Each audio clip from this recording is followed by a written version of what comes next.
Hi everyone! Welcome again to my channel. At ngayon guys, andito tayo sa aking patungan number 3. Ayan. So kung napansin niyo guys, meron ng plastic cover sa doon sa likod at dito sa gilid. Ayan. Dito na lang sa harap ang hindi ko pa nilagay yung plastic. Ayan, nandyan pa oh. So bago ko balutin tong aking patungan number 3, ipakita ko muna sa inyo kung ano yung winter setup nila dito banda. Ayan. Kung napansin niyo guys, merong mga nabago at merong nawala dito.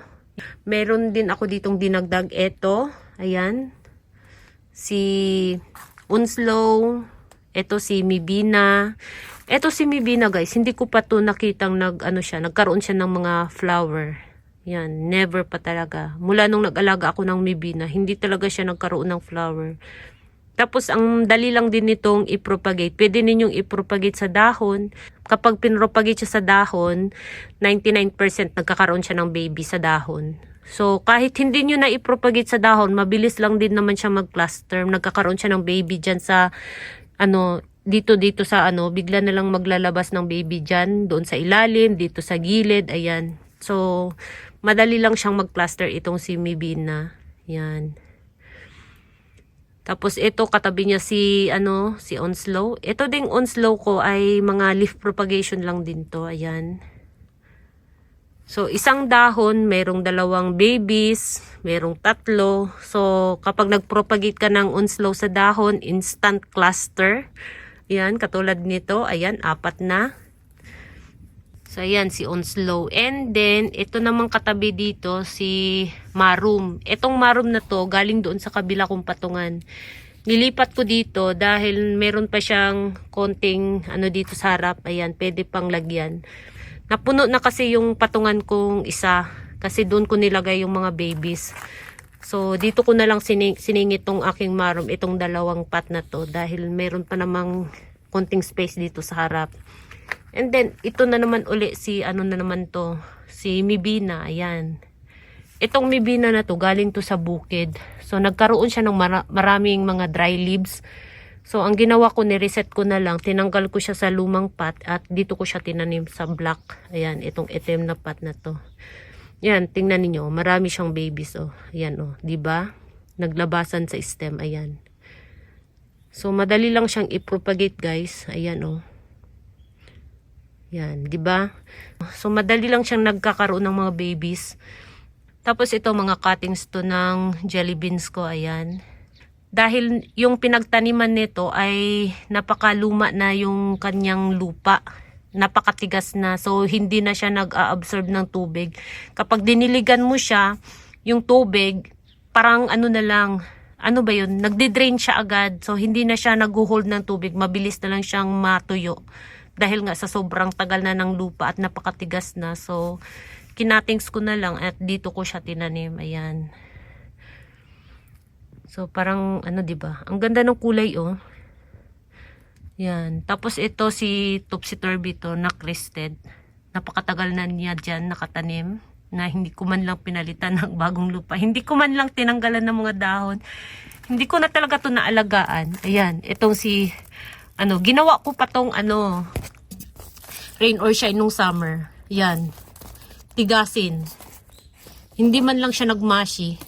So, ginawa ko tong rain or shine ang Topsy-Turvy na to. Itong crested na to. Yan. Tapos, ito si Tito Buns. Cuttings na Tito Buns ko. Tapos, meron tayo ditong Mendoza. Ayan. Tapos, yung Marinay na nandito banda, na napakakapal, dinala ko doon sa mini greenhouse ko. Doon na siya nakalagay kasi ang laki-laki kasi niya. Malaki yung space na kinakain niya dito banda. So, nilagay ko na lang siya sa bukid. So, ang pinalit ko itong si Mendoza. Ayan, Mendoza na napaka-chubby-chubby. Tapos, meron tayo ditong si Douglas Hunt. Ayan. So, yung Douglas Hunt ko na nandun sa bukid, diba nakita ninyo ang dahon, napakalaki. Ito naman, maliit. Yan. Ito yung gusto ko, yung hindi masyadong malaki yung dahon. Yan. Tapos, ito mga baby na nagkaroon ng damage nung summer. Tinanim ko na lang sa isang pot. Ayan, pinagsama-sama ko dito. Yan. Tapos meron ako ditong scarlet. Ayan. Mga scarlet. Ito din lahat. Mga dahon din yan.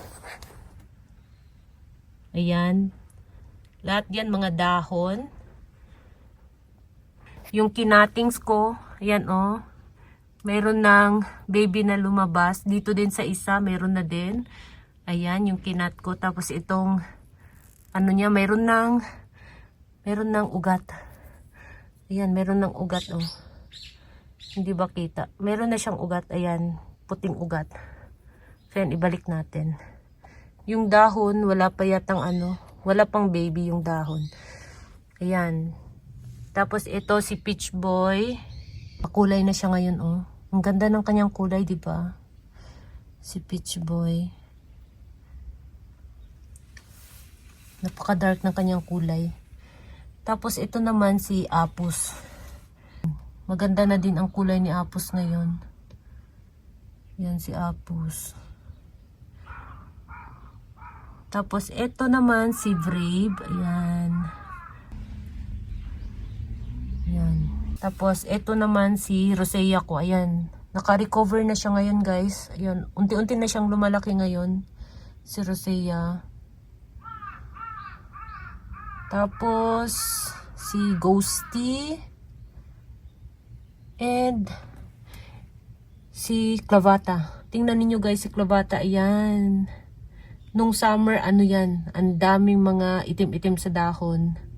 Naglagasan yung mga dahon niya. Ngayon, unti-unti na siyang naka-recover uli.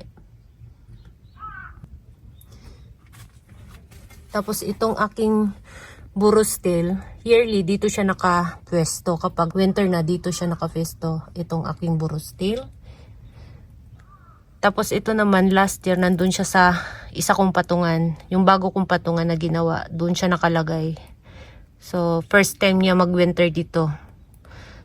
Ayan, kasama si Burostil. Tingnan natin kung hindi ba siya magkaroon ng mga damage dito. Ayan. Tapos nandito ang aking malaking ginawang arrangement. Yan. So far okay naman siya ngayon. Ito na ang kanilang hitsura ngayon guys. Kumukulay na sila ngayon. Itong ginawa kong arrangement. Tapos ito naman si Pretty in Pink or si Marpin. Yan. So, yung mga heads nito nandun sa bukid na mayroong pinagputulan dyan, di ba? Yan, hinedcut ko to. Tapos ito yung mga pinakapuno. Naglabas ng napakadaming babies. Ang ganda ng kanyang kulay. Yan. Tapos, meron tayo ditong Marcos. Ayan. Nagiging orange na siya ngayon, guys. Itong Marcos na to. Yan, ang ganda ng kulay niya. Si Marcos. Tapos si Snow Candy, ayan, nagpipink na siya ngayon. Yan si Snow Candy. Ang aking, ayan, eto si ano to, itong nasa gilid, si Peach Boy, ayan, eto si Peach Boy. Ayan, magkamukha kasi itong tatlo. Ito si Chihuahuensis. At si Colorata. Itong maliit si Colorata. Yan. So, ito na yung kanilang hitsura ngayon, guys. Yan, magkamukha, diba? Yan. Tapos, ito din, unti-unti na siyang naka-recover itong aking Ronyoni Eye. Ayan. Napakakapal na sana nito. Kaya lang, yung mga dahon niya nagkaroon ng mga mushy leaves. And then, ayan. Nag-dry. So, okay naman yung kanilang rosette. So, antayin na lang natin until next year. Yan. Itong aking Ronyoni Eye. Ito naman si ano to, si Fiona. Yan, si Fiona. Itong nandito na ano dito banda. Namatay. So, ang pinalit ko, yung mga babies. Nagaling din dito. Yan. Tapos, ito si Sabrim. Ayan, ang Sabrim ko. Ayan. Si Sabrim. Medyo nagsikipan na. Dito din, meron din ditong namatay na isang puno.